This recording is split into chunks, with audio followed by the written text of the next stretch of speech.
Praise the Lord. Greetings to you all in the name of our Lord and Savior Jesus Christ. Today's Bible verse, the Lamentations of Jeremiah chapter 3 verse 57. You came near when I called you and you said, do not fear. ಎರೆಮೀಯನ ಪ್ರಲಾಪಗಳು 3ನೇ ಅಧ್ಯಾಯ 57ನೇ ವಚನ.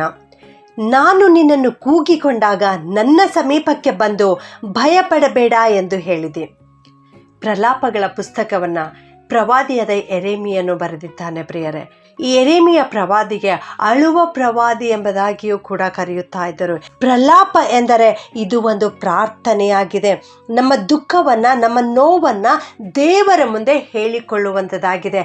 ನಮಗಿರುವ ಸಂಕಟವನ್ನು ನಾವು ದೇವರ ಮುಂದೆ ಹೇಳುವಾಗ, ಕಣ್ಣೀರಿನಿಂದ ಪ್ರಾರ್ಥನೆ ಮಾಡುವಾಗ ದೇವರು ನಮ್ಮ ಕೂಗನ್ನು ಕೇಳಿಸಿಕೊಳ್ಳುತ್ತಾರೆ. ಹಾಗೆಯೇ ಈ ಲೋಕದಲ್ಲಿ ಅನೇಕ ಜನರು ಕಷ್ಟದಲ್ಲಿದ್ದಾರೆ, ಅನೇಕರು ರೋಗದಲ್ಲಿದ್ದಾರೆ. ಅವರಿಗೆ ಎದ್ದು ಪ್ರಾರ್ಥನೆ ಮಾಡಲಿಕ್ಕೂ ಆಗದಂತಹ ಪರಿಸ್ಥಿತಿ ಅವರದಾಗಿದೆ. ಆದ್ದರಿಂದ ನನ್ನ ಪ್ರಿಯ ದೇವಜನರೇ, ನಾವು ಅಂಥ ಜನರಿಗೋಸ್ಕರ ಹಗಲಿರುಳು ಕಣ್ಣೀರಿನಿಂದ ಪ್ರಾರ್ಥನೆ ಮಾಡಬೇಕು.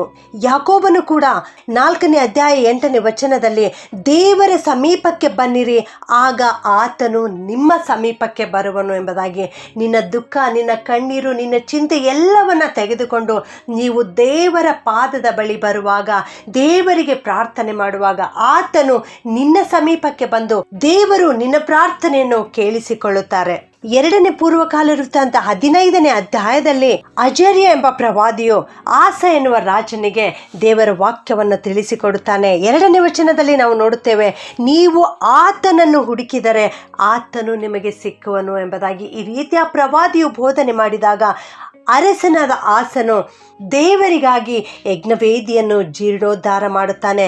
ಹಾಗೆಯೇ ಜನರೆಲ್ಲರೂ ದೇವರ ಕಡೆಗೆ ತಿರುಗಿಕೊಳ್ಳುತ್ತಾರೆ. ಆಗ 15ನೇ ವಚನದಲ್ಲಿ ನಾವು ನೋಡುತ್ತೇವೆ, ಅವರು ಪೂರ್ಣ ಮನಸ್ಸಿನಿಂದ ಪ್ರಮಾಣ ಮಾಡಿ ತುಂಬ ಲವಲವಿಕೆಯಿಂದ ಯೆಹೋವನನ್ನು ಬಯಸಿದ ಕಾರಣ ಆತನು ಅವರಿಗೆ ಪ್ರಸನ್ನನಾಗಿ ಎಲ್ಲ ಕಡೆಯಲ್ಲಿಯೂ ಸಮಾಧಾನವನ್ನು ಅನುಗ್ರಹಿಸಿದನು ಎಂಬುದಾಗಿ. ಹೌದು, ಆ ಜನರು ಯೆಹೋವ ದೇವರನ್ನು ಬಯಸಿರುವುದರಿಂದ, ಆತನನ್ನು ಆಶೆಯಿಂದ ಹುಡುಕಿದ್ದರಿಂದ, ಆತನ ಸಮೀಪಕ್ಕೆ ಬಂದಿದ್ದರಿಂದ, ಆತನ ಬಳಿ ಬಂದು ಯಜ್ಞವನ್ನು ಅರ್ಪಿಸಿ ದೇವರಿಗೆ ಪ್ರಾರ್ಥನೆ ಮಾಡಿದ್ದರಿಂದ ದೇವರು ಅವರನ್ನು ಆಶೀರ್ವದಿಸಿದರು, ಅವರಿಗೆ ಪ್ರಸನ್ನನಾದನು ಮತ್ತು ಎಲ್ಲ ಕಡೆಯಲ್ಲಿಯೂ ಸಮಾಧಾನವನ್ನು ಅನುಗ್ರಹಿಸಿದನು. ಹೌದು ನನ್ನ ಪ್ರಿಯ ದೇವಜನರೇ, ನೀವು ದೇವರ ಬಳಿ ಬರುವುದಾದರೆ, ದೇವರಿಗೆ ಪ್ರಾರ್ಥನೆ ಮಾಡುವುದಾದರೆ, ದೇವರು ನಿನ್ನ ಜೀವಿತದಲ್ಲಿ ನಿನಗೆ ಬೇಕಾಗಿರುವ ಆಶೀರ್ವಾದಗಳನ್ನು ಕೊಡುತ್ತಾರೆ, ಸಮಾಧಾನವನ್ನು ಅನುಗ್ರಹಿಸುತ್ತಾರೆ.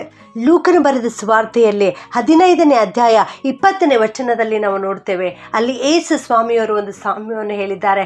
ಕಳೆದು ಹೋದ ಮಗನು ಹಿಂತಿರುಗಿ ತನ್ನ ತಂದೆಯ ಬಳಿಗೆ ಬರುವಾಗ ಅವನು ಓಡಿ ಬಂದು ಕನಿಕರಪಟ್ಟು ಅವನ ಕೊರಳನ್ನು ಅಪ್ಪಿಕೊಂಡನು ಎಂಬುದಾಗಿ ನಾವು ನೋಡುತ್ತೇವೆ ಪ್ರಿಯರೇ. ಹೌದು, ಈ ಲೋಕದ ತಂದೆ ಈ ರೀತಿ ತನ್ನ ಮಗನು ಯಾವಾಗ ಬರುತ್ತಾನೋ ಎಂಬುದಾಗಿ ಕಾಯುತ್ತಾ ಇರುವ ಹಾಗೆ, ಅದಕ್ಕಿಂತಲೂ ಹೆಚ್ಚಿನ ರೀತಿಯಲ್ಲಿ ನಮ್ಮ ಪರಲೋಕದ ತಂದೆ ನನ್ನ ಮಗನು, ನನ್ನ ಮಗಳು ಯಾವಾಗ ನನ್ನ ಕಡೆಗೆ ತಿರುಗಿಕೊಳ್ಳುತ್ತಾಳೋ, ಯಾವಾಗ ನನ್ನ ಸಮೀಪಕ್ಕೆ ಬರುತ್ತಾಳೋ ಎಂಬುದಾಗಿ ದೇವರು ಎದುರು ನೋಡುತ್ತಾ ಇದ್ದಾರೆ.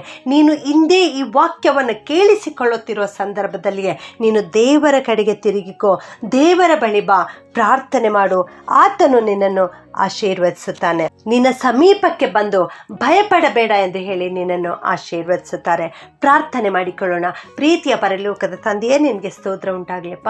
ನೀವು ಕನಿಕರ ಉಳ್ಳ ತಂದೆಯಾದ ದೇವರಾಗಿದ್ದೀರಿ ಸ್ವಾಮಿ, ನಿನಗೆ ಸ್ತೋತ್ರಪ್ಪ. ಇಂದು ಈ ವಾಕ್ಯ ಕೇಳಿಸಿಕೊಳ್ಳುತ್ತಿರುವ ಪ್ರತಿಯೊಬ್ಬೊಬ್ಬರನ್ನು ಆಶೀರ್ವಾದ ಮಾಡು ಸ್ವಾಮಿ. ನಾವೆಲ್ಲರೂ ಇವತ್ತು ನಿನ್ನ ಪಾದದ ಬಳಿ ಬಂದು ಪ್ರಾರ್ಥನೆ ಮಾಡುತ್ತಾ ಇದ್ದೇವೆ ಸ್ವಾಮಿ. ನಮ್ಮೆಲ್ಲರನ್ನ ಆಶೀರ್ವಾದ ಮಾಡಿ ನಡೆಸಬೇಕಾಗಿ ಯೇಸುವಿನ ನಾಮದಲ್ಲಿ ಬೇಡುತ್ತೇನೆ ತಂದೆಯೇ, ಆಮೆನ್.